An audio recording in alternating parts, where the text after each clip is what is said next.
O sino da porta da pequena alfaiataria soou com uma violência que não lhe era familiar. Não era o tilintar suave dos clientes habituais, mas um toque brusco, desesperado. Júlia Santos, que estava debruçada sobre uma bainha de calça, levantou o olhar assustada. A linha escapou de seus dedos. Um homem estava parado na entrada, ofegante, com o peito subindo e descendo rapidamente. Ele usava um terno cinza chumbo que, mesmo amarrotado e desalinhado, gritava dinheiro.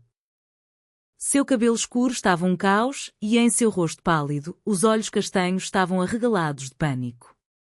Ele olhou para Júlia, uma simples ajudante de costureira em seu avental manchado de giz, e disse com a voz rouca, quase um sussurro: "Por favor, me ajude." O mundo de Júlia era feito de linhas, agulhas e o zumbido constante da máquina de costura de Dona Cida, a dona da loja. Era um mundo pequeno, previsível e seguro. Aquele homem não pertencia àquele mundo. Ele pertencia às capas de revistas que ela folheava na hora do almoço. Um CEO, um magnata, alguém cuja vida era um turbilhão de reuniões e decisões de milhões de reais. E agora, esse turbilhão tinha invadido sua pequena e pacata loja. Por um segundo, Júlia ficou paralisada, o coração batendo descompassado. O medo era sua primeira reação, mas então, ela viu algo nos olhos dele além do pânico, uma vulnerabilidade genuína. Antes que ela pudesse responder, vozes altas e o som de passos apressados se aproximaram do lado de fora. "Ele entrou aqui." "Eu vi", gritou uma voz masculina. O homem se encolheu, olhando para a porta de vidro como se fosse a entrada para o inferno. Foi nesse instante que algo dentro de Júlia se moveu. O medo deu lugar a um impulso protetor que ela mesma não compreendia. Sem pensar duas vezes, ela pegou a fita métrica que pendia em seu pescoço. "Rápido, tire o paletó", ela sussurrou, autoritária. Ele a olhou, confuso, mas obedeceu, a urgência em sua voz o compelindo. Ele tirou o paletó e o entregou a ela. No mesmo instante, um grupo de repórteres e fotógrafos com câmaras enormes se aglomerou na porta, tentando espiar para dentro. Júlia agiu com uma calma que surpreendeu a si mesma. Ela passou a fita métrica pelos ombros largos dele, fingindo uma concentração profissional. "Sim, senhor, os ombros estão perfeitos", disse ela em voz alta e clara, para que os de fora pudessem ouvir. "O tecido que escolhemos para o terno do casamento da sua noiva vai cair como uma luva. Pode deixar comigo." O homem, agora de costas para a porta, entendeu o plano. Ele relaxou visivelmente, entrando no jogo. "Ótimo, ótimo. Ela é muito exigente, sabe?" Ele respondeu, a voz ainda um pouco trêmula, mas firme. Do lado de fora, os repórteres pareceram desapontados. Um deles pressionou o rosto contra o vidro.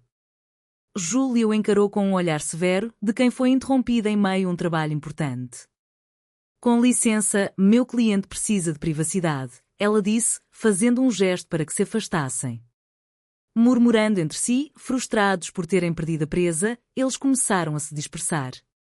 Quando a calçada finalmente ficou vazia, um silêncio estranho preencheu o espaço da pequena loja. Só se ouvia a respiração dos dois. Ele se virou lentamente para encará-la.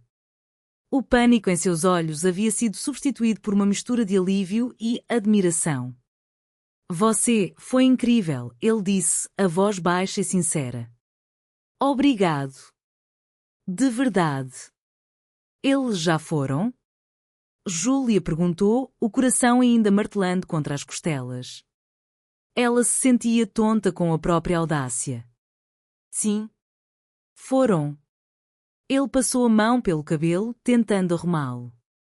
"Meu nome é Renzo." "Júlia." Ela devolveu o paletó a ele. Seus dedos se tocaram por uma fração de segundo. Uma corrente elétrica, breve mas intensa, percorreu o braço de Júlia. Ela recolheu a mão rapidamente, como se tivesse queimado. O cheiro dele, uma mistura de perfume caro e do aroma limpo de chuva, pairava no ar, tão diferente do cheiro de tecido e pó da loja. "Eu preciso ir. Tenho uma reunião que não posso perder", disse Renzo, olhando para o relógio de pulso. A realidade de seu mundo chamava de volta. Mas eu te devo uma.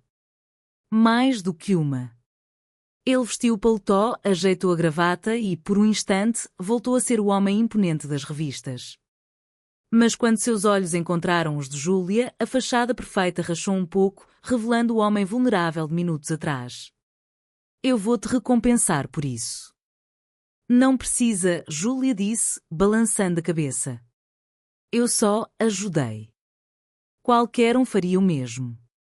Ele sorriu, um sorriso pequeno e cansado. Não, não faria, ele pensou. Ele se dirigiu à porta, mas parou com a mão na maçaneta.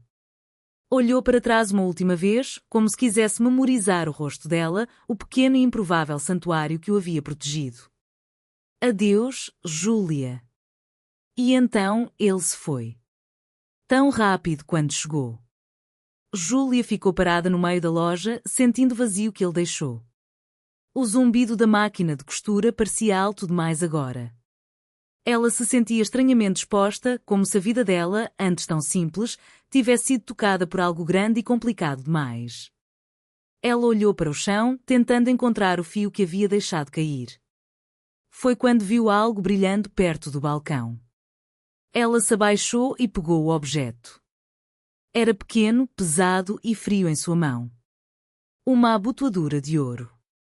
No centro, gravada com uma caligrafia elegante, estava a letra A. Albuquerque. O nome dela não era Júlia. O nome dela era Júlia Santos. O nome dele não era apenas Renzo. Era Renzo Albuquerque. O dono do império de moda que estava, segundo as fofocas, à beira do colapso. Ela fechou a mão em torno do metal frio. A porta da loja estava fechada, a rua estava calma, mas o mundo de Júlia Santos nunca mais seria o mesmo. Ela apertou a abotoadura com força. Será que o veria de novo? Uma parte dela, uma parte que ela não ousava admitir, esperava desesperadamente que sim. O mundo de Renzo Albuquerque cheirava a cor de carro importado, café forte e o estresse sutil de uma sala de reuniões onde as notícias eram invariavelmente ruins. Nos últimos 6 meses, ele vivia em um estado de alerta constante, analisando planilhas, negociando com credores e sentindo o peso do império de seu falecido pai desmoronar em seus ombros. As pessoas ao seu redor usavam máscaras de lealdade, mas seus olhos eram calculistas. Cada sorriso era uma potencial faca. No entanto, nos últimos 2 dias, em meio ao caos de sua vida, uma imagem persistia em sua mente. O rosto de uma mulher em uma pequena alfaiataria, com um avental manchado de giz e olhos que não pediam nada, mas ofereciam tudo. Júlia. O nome ecoava em sua mente como uma melodia suave em meio a uma sinfonia de ruídos. A calma dela, sua coragem improvisada, aquilo o havia desarmado. Em sua mesa de mogno polido, ao lado de relatórios financeiros alarmantes, estava a solitária abotoadura de ouro que ele usava no dia do incidente. Ele a pegou, sentindo o peso em sua palma. Era a desculpa perfeita. A única desculpa de que precisava. Cancele minha próxima reunião, Lúcia, disse ele pelo intercomunicador. Mas, senhor, é com os investidores do... Cancele. Diga que surgiu uma emergência de família. A emergência de família era um desejo irresistível de fugir de sua própria vida, nem que fosse por uma hora. Ele dirigiu o seu próprio carro, um luxo que raramente se permitia, dispensando motorista. Estacionou a algumas quadras da alfaiataria, sentindo um nervosismo que não experimentava desde a adolescência. Era ridículo. Ele era um CEO que enfrentava tubarões corporativos diariamente, e agora seu coração batia mais rápido por causa de uma costureira. Quando entrou na loja, o mesmo sino tilintou, desta vez suavemente. Júlia estava lá, organizando carretéis de linha em uma prateleira. Ela se virou e, ao vê-lo, seus olhos se arregalaram. Um rubor delicado subiu por suas bochechas. Você voltou, ela disse, a voz pouco mais que um sopro. Eu esqueci uma coisa, respondeu Renzo, tentando parecer casual enquanto se aproximava do balcão. Ele abriu a mão, mostrando a abotoadura solitária. A outra ficou aqui. Ela pareceu aliviada por ter uma razão concreta para a sua volta. Júlia abriu uma pequena gaveta e tirou a outra abotoadura, colocando-a cuidadosamente na palma da mão dele, ao lado da primeira. Novamente, seus dedos se tocaram. Desta vez, nenhum dos dois recuou. Obrigado. De novo. Por tudo, disse ele, a voz mais grave do que pretendia. Júlia, eu sei que isso é inesperado, mas você me deixaria de pagar um café? Como um agradecimento apropriado. Ela hesitou, mordendo o lábio inferior. Seus olhos dispararam para a dona da loja, uma senhora que os observava de longe com curiosidade. Eu não posso sair agora, estou no meio do expediente. Eu espero. E ele esperou.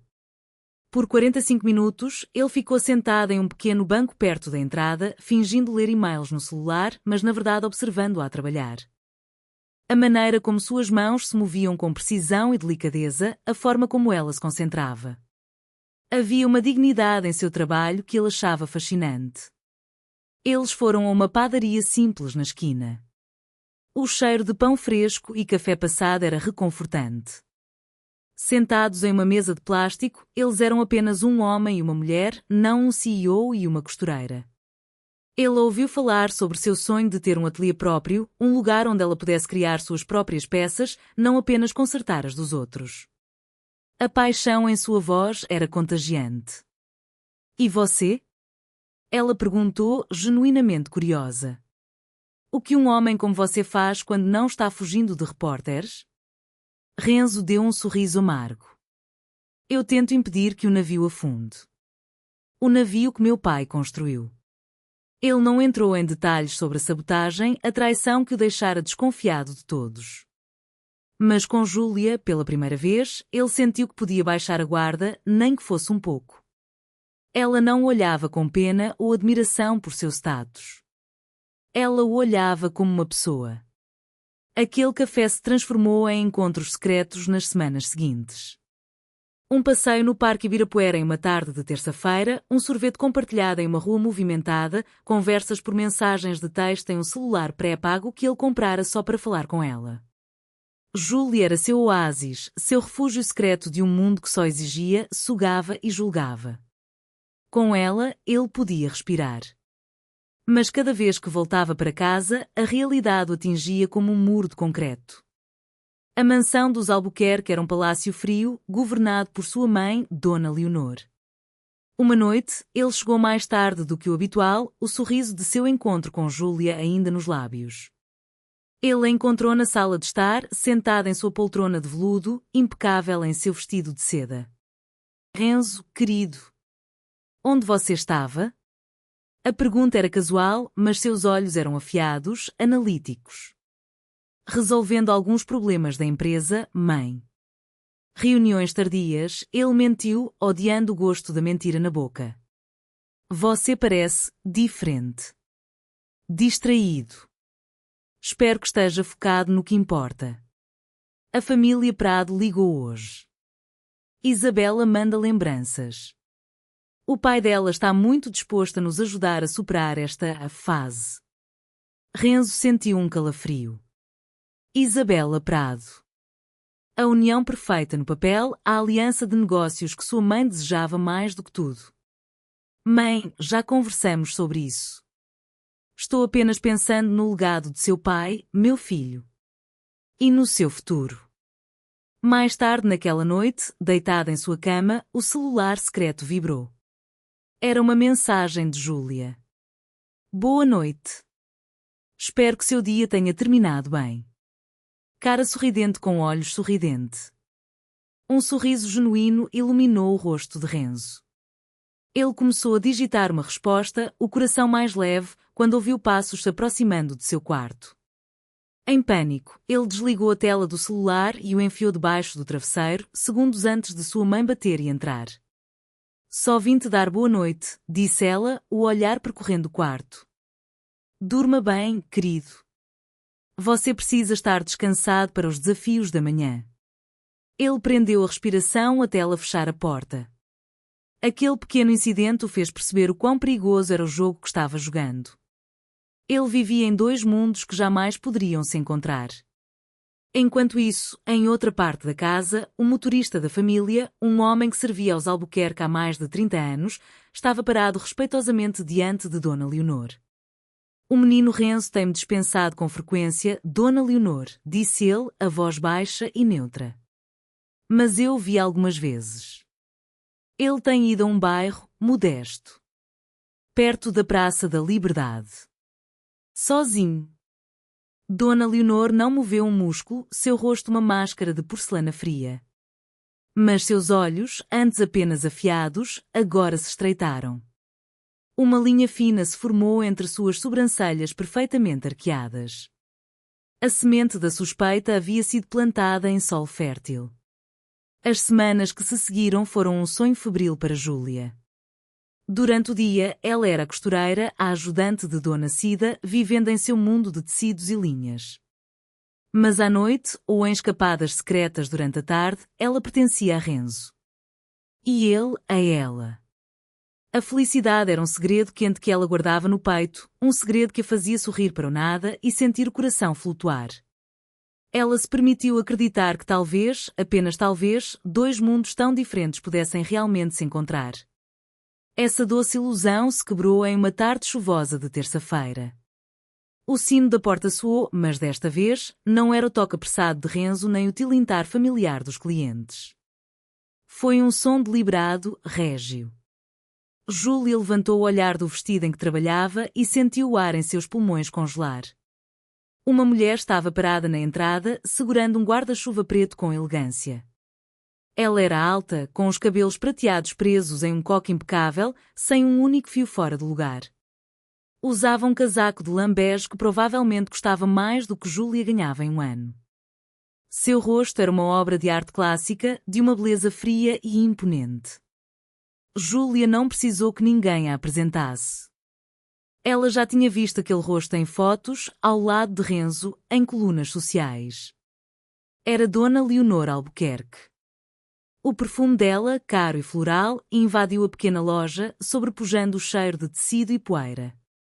Ela fechou o guarda-chuva com um movimento preciso e caminhou lentamente em direção ao balcão, seus saltos produzindo um som agudo e decidido no piso de madeira.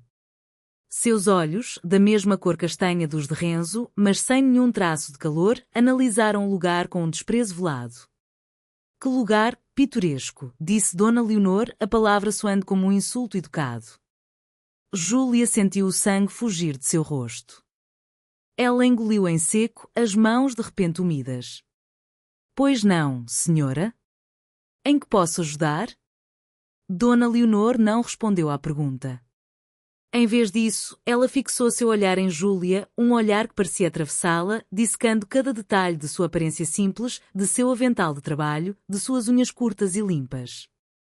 Eu sei sobre você e meu filho. A frase caiu no silêncio da loja como uma pedra de gelo. Não era uma pergunta, era uma declaração de guerra. O coração de Júlia despencou. O segredo quente em seu peito se transformou em um pânico gelado. Eu não sei do que a senhora está falando, gaguejou Júlia, a mentira fraca e transparente. Um sorriso fino, sem humor, curvou os lábios de Dona Leonor. Por favor, menina. Não me tome por tola. Renzo tem andado distraído, ausente. Ele pensa que eu não noto, mas uma mãe sempre nota. E eu sei que a distração dele tem nome e endereço. Ela deu um passo à frente, sua presença avassaladora enchendo o pequeno espaço. O ar pareceu ficar mais pesado, difícil de respirar. Meu filho é um homem bom, mas tem um coração impulsivo. Ele se sente pressionado, sobrecarregado e procura refúgios, passatempos. Mas passatempos terminam.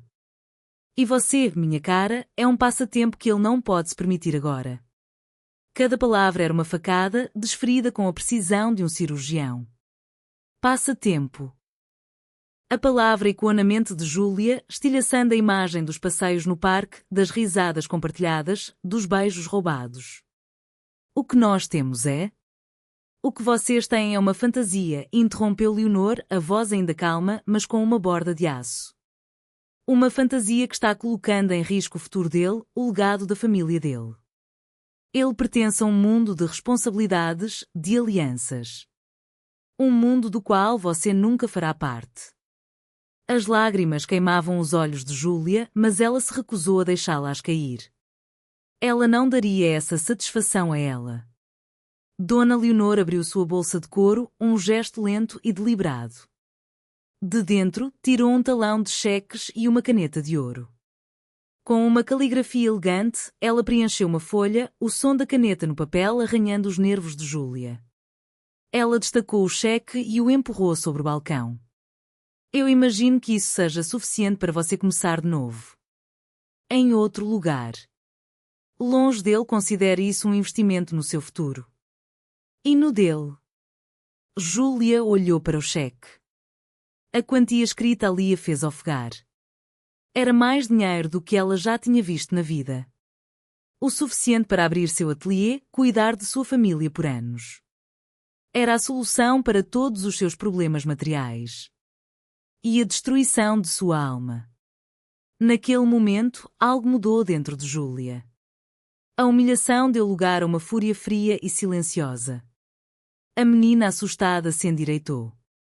Ela levantou o queixo e olhou diretamente nos olhos de Dona Leonor Albuquerque, sem piscar. A costureira humilde desapareceu e em seu lugar surgiu uma mulher com uma dignidade inabalável. Com a mão firme, ela empurrou o cheque de volta pelo balcão. O meu sentimento não tem um preço, senhora. A surpresa brilhou nos olhos de Dona Leonor por uma fração de segundo, antes de ser substituída por uma frieza cortante. Ela recolheu o cheque lentamente, dobrando e guardando de volta na bolsa com um estalo seco. A máscara de polidez aristocrática caiu, revelando um rosto duro como mármore. Ela se inclinou sobre o balcão, a voz agora um silvo baixo e ameaçador. Menina tola. Você acabou de começar uma guerra que não pode vencer. Você vai se arrepender disso.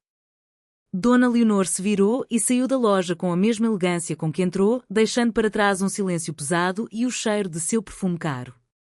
Júlia ficou parada, olhando para a porta por onde ela saiu. Suas pernas tremiam tanto que ela teve que se apoiar no balcão para não cair. As lágrimas que ela segurou com tanta força agora escorriam livres por seu rosto, quentes e amargas. Ela não havia ganho nada. Ela só tinha tornado impossível ainda mais impossível. Para Renzo, a gala de caridade anual da Fundação Albuquerque era o ápice da hipocrisia. Era uma noite em que os tubarões da indústria vestiam seus melhores trajes, sorriam para as câmaras e doavam quantias exorbitantes para limpar suas consciências, tudo enquanto conspiravam nos cantos sobre como devorar uns aos outros no dia seguinte. Este ano, a sensação era ainda pior. A festa não era apenas um dever, era uma armadilha. E ele era a isca. Isabela está radiante, não acha? Sua mãe comentou ao seu lado, enquanto observavam um salão dourado se encher de convidados. Isabela Prado, em um vestido vermelho que abraçava suas curvas perfeitamente, estava ao seu outro lado. O sorriso dela era um peso no braço de Renzo. Uma aliança com os Prado não apenas salvaria a empresa, Renzo. Ela a fortaleceria para as próximas gerações. Renzo apenas acenou com a cabeça, o sorriso em seu rosto parecendo uma máscara de gesso. Sua mente estava em outro lugar. Em uma pequena alfaiataria, com uma mulher cujo sorriso não custava nada e valia tudo. Ele se perguntava o que Júlia estaria fazendo agora. Provavelmente costurando, talvez pensando nele. Aquele pensamento era a única coisa que o mantinha de pé. Foi então que sua mãe se virou para ele com um brilho estranho nos olhos. A propósito, querido. Fiz uma pequena gentileza. A decoradora do evento precisava de uma ajuda de última hora com umas cortinas. Lembrei-me que você mencionou que sua amiga é uma costureira talentosa. Eu a convidei para ajudar. Ela deve estar por aí, trabalhando nos bastidores. O coração de Renzo parou por um segundo e depois começou a bater descontroladamente. Júlia? Aqui? Sua mãe tinha convidado Júlia? Um alarme soou em sua cabeça, mas foi abafado por uma onda de esperança tola. Talvez fosse um ramo de oliveira. Um gesto de paz. Talvez sua mãe estivesse tentando aceitar. Ou como ele era ingênuo. Ele a viu do outro lado do salão. Júlia não estava trabalhando nos bastidores. Ela estava no meio da multidão, parecendo um pequeno barco perdido em um oceano de seda e joias. Ela usava um vestido azul marinho simples, mas elegante, que ele sabia que ela mesma devia ter feito. Em suas mãos, ela segurava uma taça de champanhe como se fosse uma granada. Seus olhos percorriam o salão procurando, e quando finalmente encontraram os dele, um misto de medo e alívio passou por seu rosto. Ele queria correr até ela. Queria tirá-la daquele ninho de víboras e levá-la para o mundo deles, um mundo real. Mas ele estava preso. Isabela apertou seu braço, e seu pai, o imponente Sr. Prado, aproximou-se com 2 empresários. Renzo. O homem da noite. Disse o Sr. Prado, com uma risada que não alcançou os olhos. Estávamos justamente falando sobre o futuro. O futuro da Albuquerque Enterprises. Renzo foi arrastado para uma conversa sobre finanças e fusões, seu sorriso ficando cada vez mais forçado. De vez em quando, ele olhava por cima dos ombros das pessoas, tentando localizar Júlia. Ele a via perto de uma coluna, encolhida, tentando se tornar invisível. Cada minuto que ele passava longe dela era uma tortura. Finalmente, ele conseguiu uma desculpa para se afastar. Preciso pegar uma bebida, ele mentiu, começando a abrir caminho pela multidão em direção a ela. Mas ele foi interceptado novamente.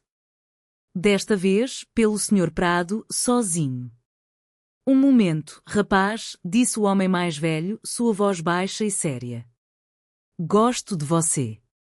Mas não sou um filantropo. Meu apoio à sua empresa depende de uma aliança mais permanente. Uma que una nossas famílias. Você me entende, não é? Renzo se sentiu encurralado. A sobrevivência de centenas de empregos, do legado de seu pai, dependia de sua resposta. Ele olhou para a expressão dura do Sr. Prado. Ele precisava ganhar tempo, ser diplomático. Sr. Prado, eu entendo a importância desta aliança. Eu farei o que for necessário pela empresa. Foi a frase errada, dita no pior momento possível. Pois, escondida pela sombra de uma estátua de mármore a poucos metros de distância, Júlia ouviu. Ela não ouviu a ameaça velada do Sr. Prado. Ela não ouviu a pressão nos olhos de Renzo. Ela só ouviu a frase final, a sentença de morte para seu coração: eu farei o que for necessário pela empresa. As palavras de Dona Leonor ecoaram em sua mente: ele pertence a um mundo de responsabilidades. Um mundo do qual você nunca fará parte. Era tudo verdade. Ela era o passatempo. E agora, o passatempo tinha acabado. Renzo, aliviado por ter se livrado do Sr. Prado por um momento, finalmente chegou onde Júlia estava. Mas o rosto que o recebeu não era o da mulher que ele amava. Era o rosto de uma estranha, pálido e devastado. Júlia? O que foi? Eu ouvi, Renzo, ela disse, a voz vazia, sem vida. Eu entendi tudo. Entendeu o quê? Júlia não é o que você. Por favor, não, ela o interrompeu, dando um passo para trás. Seus olhos brilharam com lágrimas não derramadas. Não minta para mim. Não mais. Sua mãe tinha razão. Antes que ele pudesse dizer qualquer outra coisa, ela se virou e começou a se afastar, quase correndo em direção à saída. Júlia, espere. Ele chamou, tentando segui-la, mas uma multidão de convidados bloqueou seu caminho. Quando ele finalmente conseguiu chegar ao saguão de entrada, ela já tinha ido. As portas de vidro giratórias revelavam a noite lá fora. Uma chuva fria e torrencial havia começado a cair, lavando as ruas de São Paulo. Ele a viu por um instante, uma silhueta solitária correndo na chuva, o vestido azul escurecido pela água, o cabelo grudado no rosto. Ela não olhou para trás. Renzo ficou parado, o barulho da festa atrás dele soando distante e irreal. Ele olhava para a chuva, para a rua vazia onde ela havia desaparecido.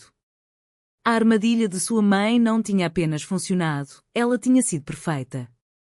Ele sentiu o chão desaparecer sob seus pés. Ele não tinha apenas perdido Júlia. Ele a tinha destruído. E ele nem sabia como. A chuva não parou. Júlia nem sentia o frio que encharcava seu vestido e grudava o tecido em sua pele. Ela andou sem rumo pelas ruas brilhantes e escuras de São Paulo, o som da festa, a música e as risadas ainda ecoando em sua cabeça como um eco cruel. Cada passo era uma punhalada. O vestido azul marinho,